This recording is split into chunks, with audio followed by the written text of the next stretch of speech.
Assalamualaikum warahmatullahi wabarakatuh. Swastiastu, Namo Buddhaya, salam kebajikan.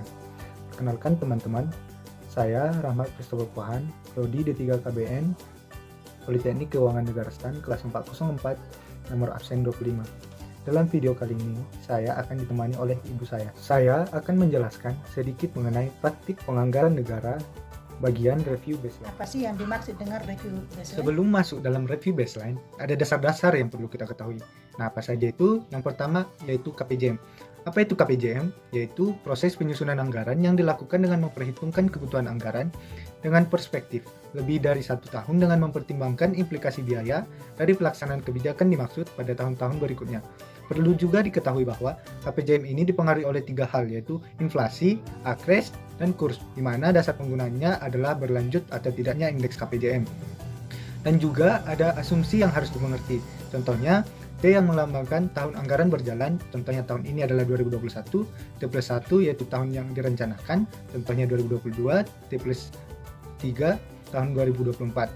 Pada video kali ini, saya tidak membahas bagaimana cara perhitungan KPJM maupun indeks KPJM, tetapi di mana KPJM ini sebagai pengantar review baseline. Nah, yang kedua teman-teman, setelah dilakukan penyusunan KPJM oleh kementerian lembaga, maka akan dilakukan pengguliran angka perakiraan maju atau PM untuk mendapat acuan angka dasar dan dilakukan pemutakhiran data terhadap angka dasar tersebut. Nah, ada 5 langkah utama pemutakhiran angka dasar. Yang pertama, penyusunan PM 3 tahunan sesuai dengan tahapan penyusunan RKA-KL. Yang kedua, pengguliran PM pada awal tahun dan penyusunan PM tahun ketiga yang baru. Yang ketiga, penyesuaian angka dasar dan PM dengan kinerja realisasi per kegiatan. Yang keempat, yaitu penyesuaian angka dasar dengan parameter ekonomi dan non-ekonomi. Dan yang terakhir adalah penyesuaian angka dasar dan PM dengan perbaikan angka dasar.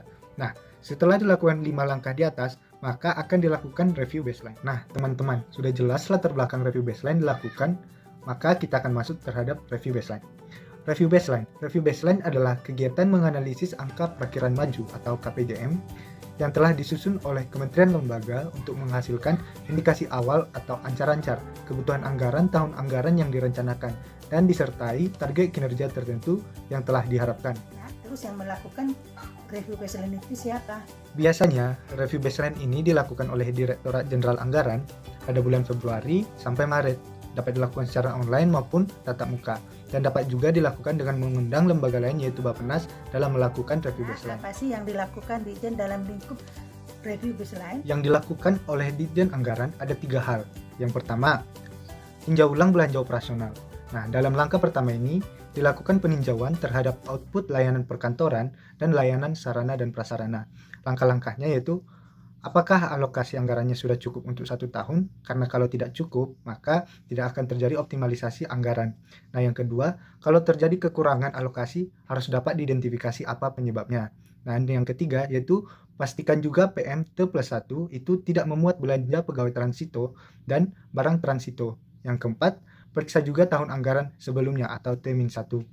Dan yang terakhir yaitu perlu perhatian khusus pada komponen 001 dan 002 yaitu belanja pegawai dan belanja operasional.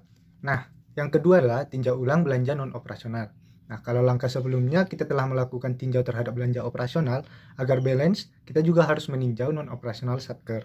Peninjauan ini teman-teman ada 4 langkah. Yang pertama, apakah pada tahun anggaran sebelumnya atau T-1 realisasi, penyerapan, dan target kinerja telah tercapai?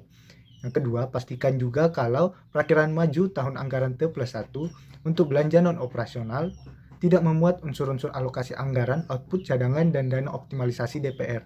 Yang kedua, dilakukan pemeriksaan T+1 terkait tambahan, revisi, dan tunggakan. Dan yang terakhir yaitu dilakukan pemeriksaan pada tahun anggaran berjalan apakah ada terdapat multi-years contract.